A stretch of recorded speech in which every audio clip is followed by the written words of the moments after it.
Y la peor complicación, ¿no? La infección necrosante de tejidos blandos del perineo. La infección necrosante del tejido blando del perineo es una enfermedad rara, pero es letal. En realidad yo diría que no es muy rara. Bueno, por lo menos en nuestro medio se presenta con mucha frecuencia. Justamente más que todo por complicaciones de abscesos perianales. La mayoría son polimicrobianos, son sinérgicos. La fuente de la sepsis es comúnmente un absceso criptoglandular no drenado o mal drenado, o también puede ser urológico, puede ser genital. Lo más frecuente pero es que sea coloproctológico o proctológico. Ocasionalmente se puede presentar después de una operación. Puede ser, por ejemplo, una hemorroidectomía, una cirugía colorectal que se complica, puede llegar a una infección necrosante de tejidos blandos de perineo.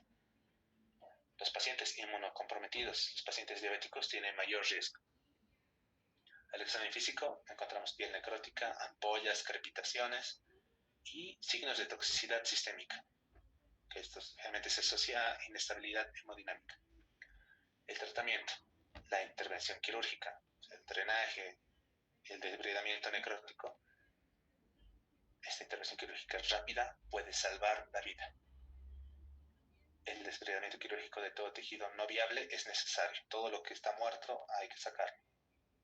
¿Puede requerir múltiples operaciones para asegurar la resección de todo el tejido necrótico? Sí, puede ser necesario reoperar. Y hay que utilizar antibióticos de amplio espectro.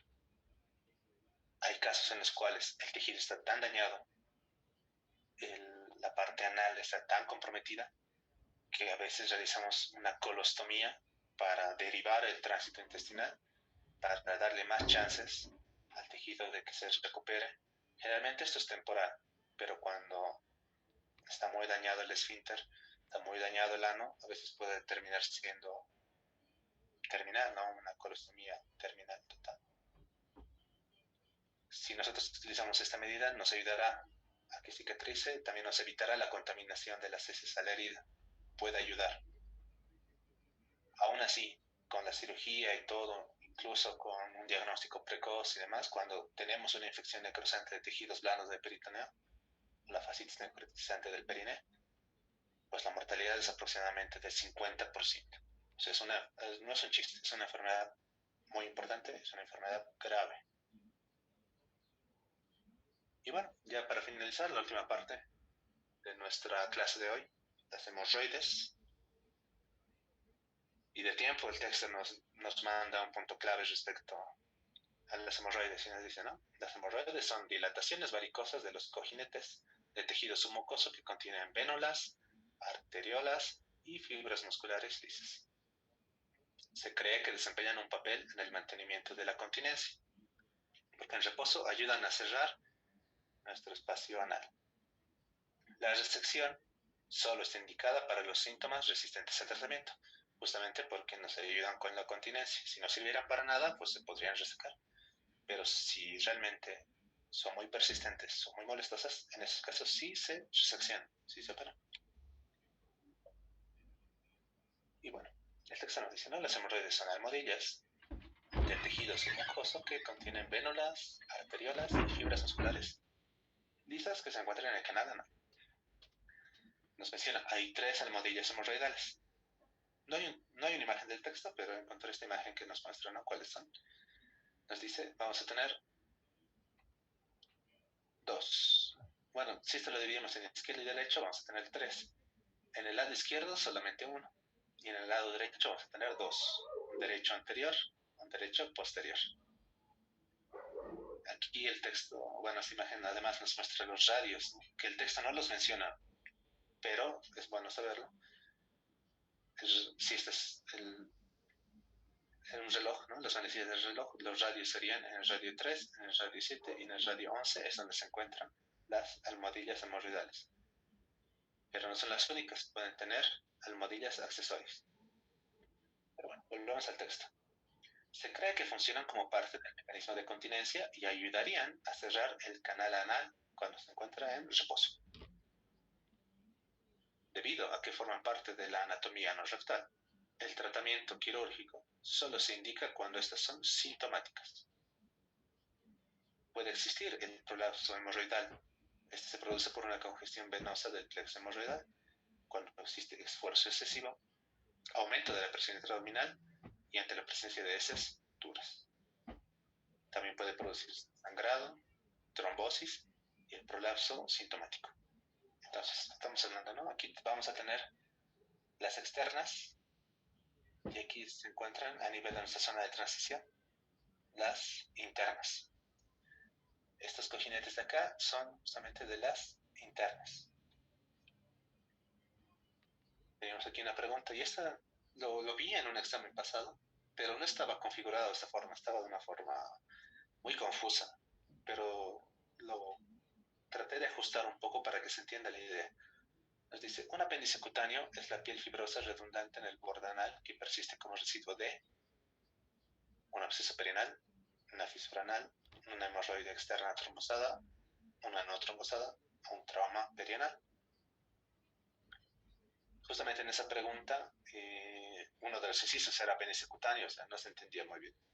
Sin embargo, el texto nos menciona que un apéndice cutáneo generalmente persiste como residuo de una hemorroide externa trombosada. Entonces, si hablamos de las hemorroides externas, se ubican en la parte distal de la línea dentada y están cubiertas de anodermo. Si esta es la línea dentada, distalmente ahí se encuentran nuestras hemorroides externas y estarán cubiertas por el anodermo, la piel anal. El anodermo es muy inervado. Recordamos que se tiene inervación somática, por lo que la trombosis de una hemorroide externa no debe ser ligada o extirpada sin anestesia local adecuada. Es muy doloroso y cuando se trombosan es muy evidente, pero es muy doloroso para el paciente. Hay que saberlo distinguir eso de un absceso. Respecto al apéndice cutáneo, el texto nos dice, ¿no? Es la piel fibrótica redundante en el borde anal que a menudo persiste como residuo de unas hemorroides externas trombosadas. Primero se trombosa, si no se resuelve, el mismo organismo absorbe el coágulo, pero queda el apéndice hemorroidal, el apéndice cutáneo. Muchas veces se confunde el apéndice cutáneo con el hemorroide, pero si es cutáneo solamente piel y no tiene el componente vascular de un hemorroide. Tanto los hemorroides como los apéndices cutáneos pueden causar picazón, puede acomodarse ahí la materia fecal, entonces puede causar molestias, dificultades con la higiene si son muy grandes también. El tratamiento para las hemorroides externas y los apéndices cutáneos solo está indicado para el alivio sintomático. Si realmente es muy molestoso, solamente en esos casos se tendrían que tratar. Pregunta 9. Las hemorroides que se proyectan a través del canal anal y requieren reducción manual corresponden a una externa, una de primer grado, segundo, tercer, cuarto grado. Y ahí vemos que existen grados, ¿no? Veamos, nos dicen segundo grado, otros dicen tercer grado, tercero. Veamos. Tercer grado. Y justamente, esta clasificación es solamente para las hemorroides internas. Si se proyecta a través del canal anal, no puede ser externa porque estamos viendo las externas ya están afuera y el canal anal está aquí. Entonces, de por sí, si se proyecta a través del canal anal, ya no es una externa. Tendría que ser una de estas. Vamos a recordar la clasificación. Respecto a las hemorroides internas, el texto nos dice se ubican cerca de la línea dentada, o línea pectínea, y están cubiertas por una mucosa anorrectal insensible. Recordamos, ¿no? A ese nivel prácticamente son insensibles, diferente a la porción anal, ¿no? Que sí tiene inervación somática. Las hemorroides internas o el prolapso de estas hemorroides puede llegar a sangrar, pero aunque sangre, rara vez es doloroso. Es muy importante. Muchas veces el paciente viene con sangrado y dolor. Si es sangrado y dolor, es fisura. Si es sangrado y no hay dolor, es hemorroides. Entonces, rara vez son dolorosas, a menos que desarrollen trombosis o necrosis. A veces el prolapso grave produce un confinamiento que puede estar con o sin estrangulación. Eso sí puede llegar a ser doloroso. pero en general la hemorroides no duele. Respecto a la clasificación, nos dice, ¿no? Primer grado, se abultan en el canal anal, pueden prolapsar más allá de la línea dentada al esforzarse. O sea, normal, grado 1, no se encuentra en el texto, pero sí es un cuadro esquemático que nos va a ayudar. Puede salir a nivel de la línea pectínea, línea dentada, al esfuerzo. Segundo grado, a través del ano, pero se reducen espontáneamente. Pueden salir, pero se reducen solitos, espontáneamente. Segundo grado. Tercer grado, se proyectan a través del canal anal y reducción manual. Entonces, segundo grado, espontáneamente. Reducción manual, o sea, el paciente solito se lo reduce. Tercer grado. Y cuarto grado es cuando tiene prolapso y no se puede reducir. Y como no se puede reducir, estas son las hemorroides, que tienen el riesgo de estrangulación. Entonces, el primero es sencillo, solamente línea pectínea. Segundo y tercero, a través del ano. Sin embargo, segundo, espontáneo. Tercero, manual. Y el cuarto no se reduce. Para nuestra pregunta, ¿no? Se proyecta a través del canal anal y se reduce de forma manual. Tercer grado. También podemos tener una hemorroides interna y externa combinada. Se extienden a lo largo de la línea dentada y tienen características de ambas hemorroides. A menudo se requiere una hemorroidectomía para hemorroides grandes, sintomáticas o combinadas.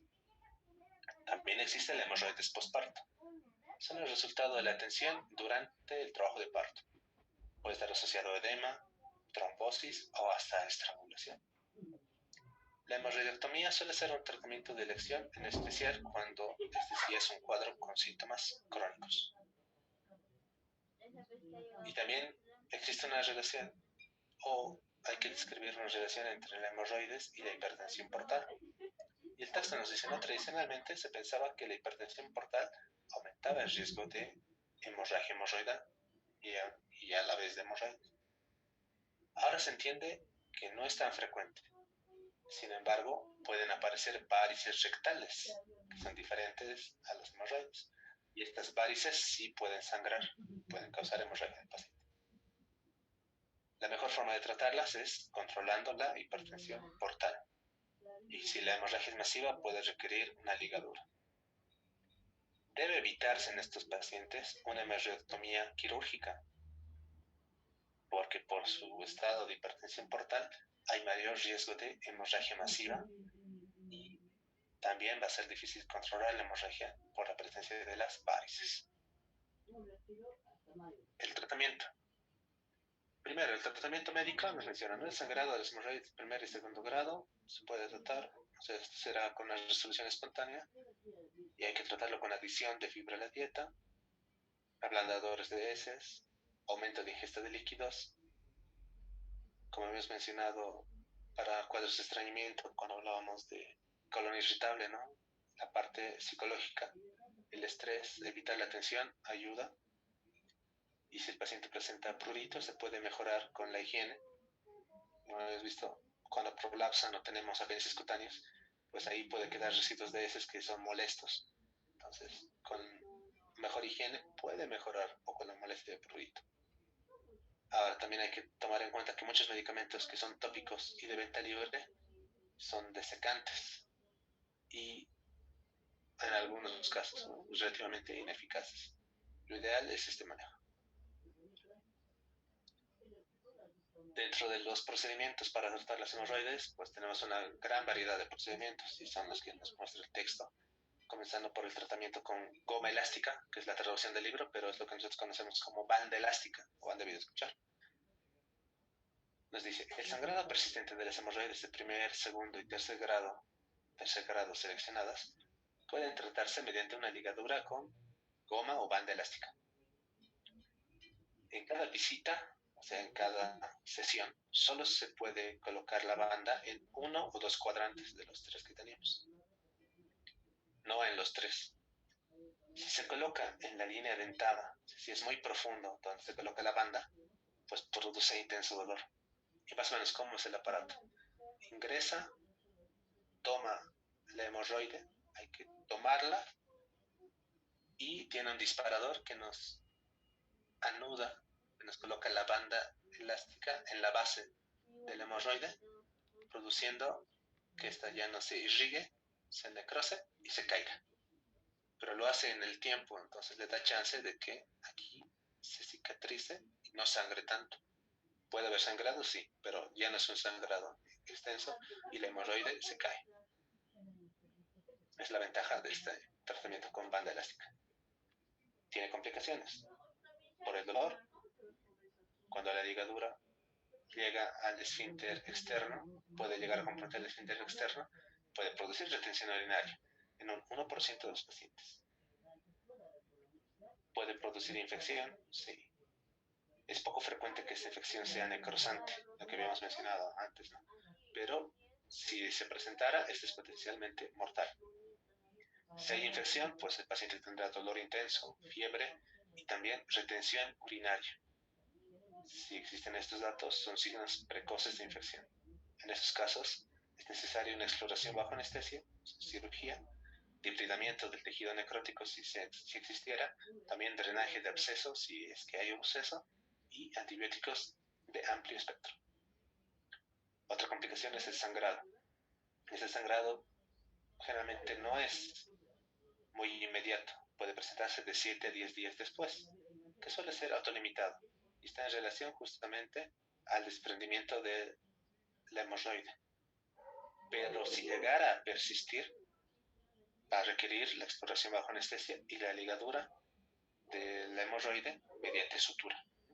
Ligadura mediante sutura del pedículo de la hemorroide. Otra forma de tratar la hemorroide es la fotocoagulación infrarroja. Es un tratamiento de consultorio eficaz para hemorroides pequeñas, o sea, primer grado, segundo grado. El instrumento se aplica al vértice de cada hemorroide para coagular el plexo subyacente. Así como este, solamente que no coloca una banda, sino que va a producir una coagulación del plexo y una vez que se coagula, también se desprende. La ventaja, los 3 cuadrantes pueden ser tratados en una misma cita. No se usa para hemorroides grandes con prolapso significativo. Es más efectivo para primer y segundo grado. Parecido a la fotocoagulación, la escleroterapia. Si aquí utilizaba fotocoagulación, aquí lo que se utiliza es la inyección de agentes esclerosantes. Es una técnica eficaz de consultorio para hemorroides de primer, segundo y aquí sube hasta tercer grado. Se inyecta 1 a 3 ml de solución esclerosante en la submucosa de cada hemorroide. Casi lo mismo. Se identifica el hemorroide y en lugar de colocarle en la fotocoagulación o colocarle la banda, en su vértice se aprovecha para inyectarle la solución esclerosante. ¿Qué soluciones? Se puede usar fenol en aceite de oliva, morruato de sodio o urea de quinina. Para este procedimiento, las complicaciones son pocas, son poco frecuentes, pero puede ser infecciones o por el esclerosante puede existir también fibrosis. Y hay que recordar, fibrosis a este nivel puede producir estenosis del canal anal. Habíamos mencionado que las hemorroides externas trombosadas con trombosis son extremadamente dolorosas, entonces el tratamiento corresponderá a la escisión. Esta no es una imagen del libro, pero sí muestra más o menos lo que nos encontramos. La hemorroide trombosada se le hace una incisión y si es una trombosis, lo que vamos a obtener no va a ser pus, va a ser coágulos. Y el coágulo tiene justamente este aspecto rojo, oscurecido, vinoso, negro. Generalmente causan intenso dolor. Se observa una masa perineal palpable durante las primeras 24 o 72 horas después de que ocurre la trombosis. En este lapso de tiempo puede tratarse eficazmente con una escisión elíptica realizada en el consultorio con anestesia local, o sea, no necesita quirófano. Debido a que el coágulo es loculado, una incisión simple y drenaje rara vez es efectivo, o sea, no es solamente una incisión, la preferencia es una elíptica, o sea, una grande, y explorar, meter una pinza y tratar de sacar los coágulos loculados. No es un solo coágulo, sino es loculado. Dentro de las 72 horas, el coágulo comienza a reabsorberse por sí solo, de forma espontánea. De igual forma, se resuelve así el dolor. Entonces, solo se drena entre las primeras 24 a 72 horas. Si pasa ese tiempo, ya va a empezar a reabsorberse. Por tanto, la incisión va a ser innecesaria. Si ya se está reabsorbiendo, entonces hay que hacerle un tratamiento sintomático. Los baños de asiento y los analgésicos suelen ser útiles. Como no hay infección, no se da antibiótico. Respecto a la hemorroidectomía quirúrgica, también el texto nos muestra varias técnicas. Tenemos la hemorroidectomía submucosa cerrada. Y el texto nos dice, nos han escrito varios procedimientos quirúrgicos para la resección electiva de las hemorroides sintomáticas. Pero todos los procedimientos, todas las técnicas tienen el objetivo de disminuir el flujo sanguíneo a los plexos hemorroidales y la extirpación del anoderma y la mucosa redundante. La primera técnica que nos muestra es la hemorroidectomía de Parkes o hemorroidectomía de Ferguson, que consiste en la resección del tejido hemorroidal y el cierre de las heridas con sutura reabsorbible.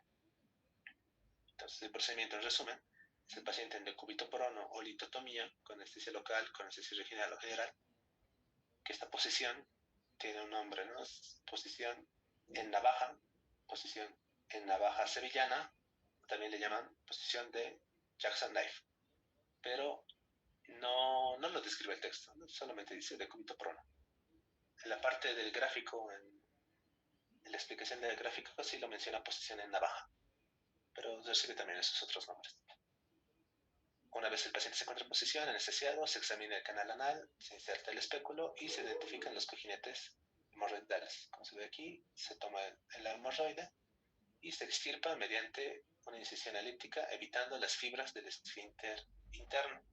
Justamente hay que tomar en cuenta la presencia de nuestro esfínter anal interno y externo para evitar cuadros de incontinencia. Se liga el vértice del plexo hemorroidal, se extirpa el hemorroide y la característica de esta técnica de Parkes o de Ferguson es que vamos a suturar, como se ve aquí, vamos a suturar con hilo absorbible. Con esta técnica se pueden tratar los tres cojinetes. Se debe tener cuidado de evitar recercar una gran área de la piel para evitar estenosis anal posquirúrgica. Si vamos a sacar la piel circundante, hay que tratar de no evitar sacar mucha piel porque si hacemos un cierre muy justo, puede terminar en estenosis anal. Si esa técnica era cerrada, submucosa cerrada, o de Ferguson, Parkes, tenemos una hemorroidectomía abierta, que esta se puede llamar, o a menudo se llama, hemorroidectomía de Milligan y Morgan. El procedimiento es similar al anterior, sin embargo las heridas se dejan abiertas para que curen, se cierren por intención secundaria, por segunda intención. Luego tenemos la hemorroidectomía de Whitehead. Consiste en una incisión circunferencial de los cojinetes, aquí es elíptica, aquí también es elíptica, aquí es circunferencial de los cojines hemorroidales, justo proximal a la línea dentada. Y se avanza hacia la mucosa rectal y vamos a suturar todo en la línea dentada. Nos menciona, hay algunos cirujanos que realizan esta técnica, pero la mayoría de los cirujanos ha abandonado este procedimiento por el riesgo de ectropión. Esto es cuando, después de cerrar, empieza a exteriorizarse la mucosa anal, la mucosa interna anorrectal, se exterioriza. A esto se conoce como ectropión o deformidad de Whitehead. Por esa razón es que esta técnica no se realiza. Y es la respuesta de nuestra última pregunta de la evaluación de esta clase. Dentro de las secuelas a largo plazo de la hemorroidectomía, el ectropión generalmente se presenta como complicación de Ferguson, Milligan, Whitehead, grapas, desarterialización. ¿Qué vamos a decirla? Whitehead.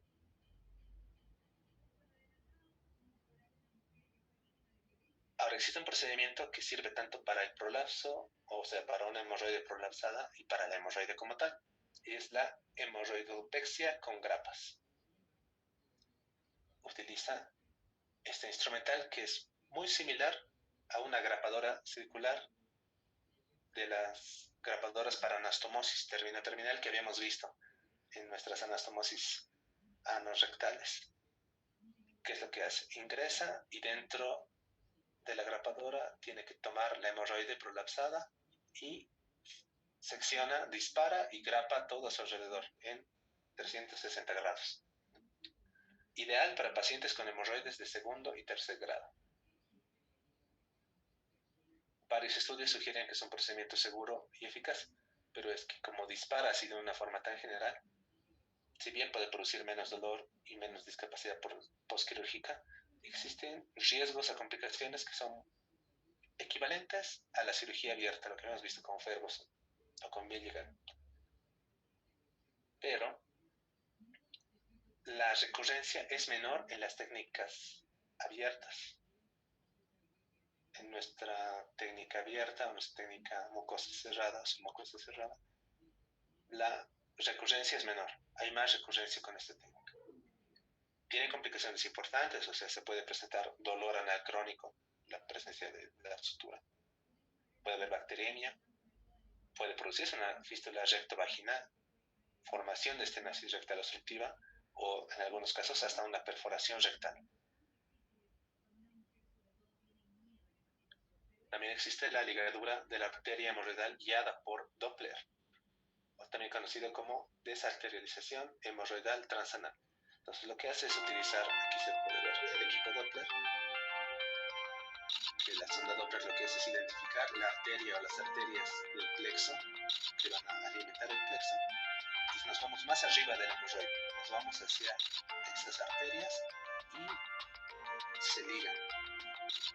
El texto nos dice, si bien es prometedor, respecto a la durabilidad a largo plazo, aún no está determinado si es efectivo. Puede haber datos de recurrencia. No está determinado todavía, pero suena prometedor.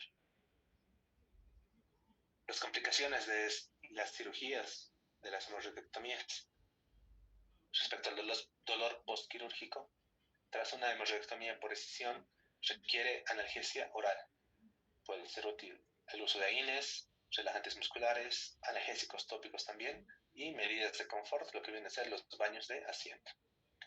Respecto a la retención urinaria, se presenta en un 10 hasta un 50% de frecuencia, y el riesgo puede minimizarse limitando los líquidos endovenosos intra y periquirúrgicos y también con una analgesia adecuada. Así como en retención urinaria puede haber impactación fecal.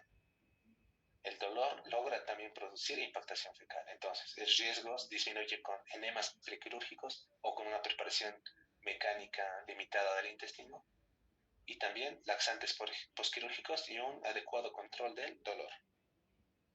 También puede existir hemorragia. Puede ocurrir sangrado masivo en el postoperatorio inmediato como resultado de una ligadura inadecuada. De existir un sangrado masivo, exige el regreso a quirófano para ligar con sutura. Pero también el sangrado puede aparecer entre 7 a 10 días, ¿no? Después de que, como hemos ligado el vaso, va a existir un poco de necrosis de la mucosa y esta se va a desprender a la semana o a los 10 días. Entonces, puede haber un sangrado que es considerable, o sea, que uno espera, pero también puede haber un sangrado masivo que sí requiere un ingreso a quirófano inmediato. Respecto a la infección, no es frecuente, pero puede existir la que habíamos mencionado, ¿no? Una infección necrosante, y esta con consecuencias devastadoras. ¿Qué nos hace sospechar en la infección? Dolor intenso, fiebre, retención urinaria. En estos casos requerirá un examen de urgencia bajo anestesia, drenaje del absceso y desbridamiento de tejido necrótico. Eso en la parte aguda. Respecto a las secuelas a largo plazo, puede existir incontinencia. Generalmente esta incontinencia es por el dolor, generalmente es transitoria. También puede haber estenosis anal. Esto es resultante de una cicatrización después de una resección extensa de piel, extensa de mucosa. Entonces hay que tratar de que no sea incluso la sutura muy tensa, evitar estenosis anal. Y lo que habíamos mencionado, el ectropium, o la exteriorización de la mucosa o de sitios de la mucosa anorrectal, o también llamada deformidad de Whitehead. Esta se presentará después de una hemorroidectomía tipo Whitehead. Por eso casi no se realiza más. Eso es todo respecto a nuestra clase 8. Fueron 3 temas un poco cortos, pero que sí tienen cosas bastante interesantes, cosas que vemos con mucha frecuencia. Si tuviesen alguna duda al respecto, podemos resolverla ahora, y si no, nos veríamos el día viernes, el próximo viernes, ya ingresando a patologías de hígado, vías biliares. Tenemos esta clase 9, quistes hepáticos y absceso hepático, tanto piógeno como amebiano. Bueno, nos hemos tenido un poco, pero es que eran 3 temas, ¿no? Y bueno, la idea también es ganar un poco de tiempo. También evito recortar mucho el tema porque uno cuando revisa dice cualquier cosa nos pueden preguntar, ¿no? En todo caso, espero que haya sido útil. La siguiente semana vamos a tener nuestra evaluación de temas anteriores y nuestra evaluación del tema, en este caso quistes hepáticos y absceso hepático, piógeno y amebiano.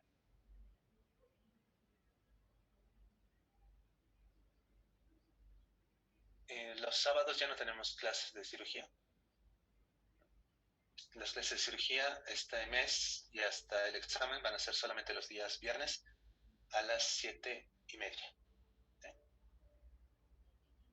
La dieta de bajo residuo es una dieta que no tenga mucha fibra, justamente para que las heces disminuyan en su volumen. Eso se refiere con una dieta en bajo residuo. Si tú le das mucha fibra, pues va a tener mayor catarsis y eso va a dificultar a la recuperación. Es que hay que darle un descanso también. Entonces eso se refiere con una dieta baja en residuos. Aquí se pregunta 10. Sí. Terminando esta clase, pues les vamos a dar, les voy a pasar a los grupos de WhatsApp las 5 preguntas del tema de hoy. ¿Sí? Bueno, creo que no hay más preguntas. No alcancé a ver más preguntas.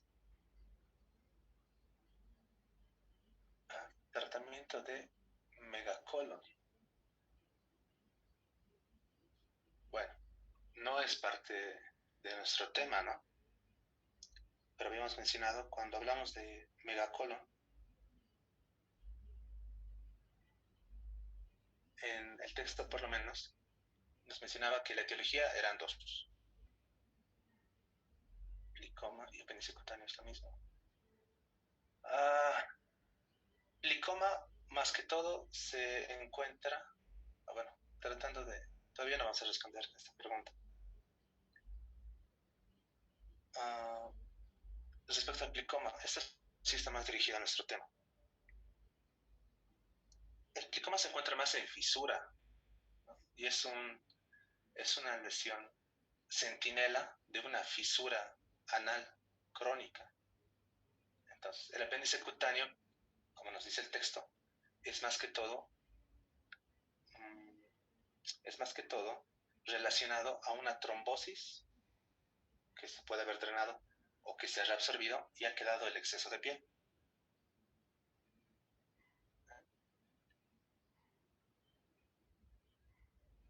Ahora, respecto a este tema, el megacolon como tal, el texto nos explica unos orígenes, los más frecuentes.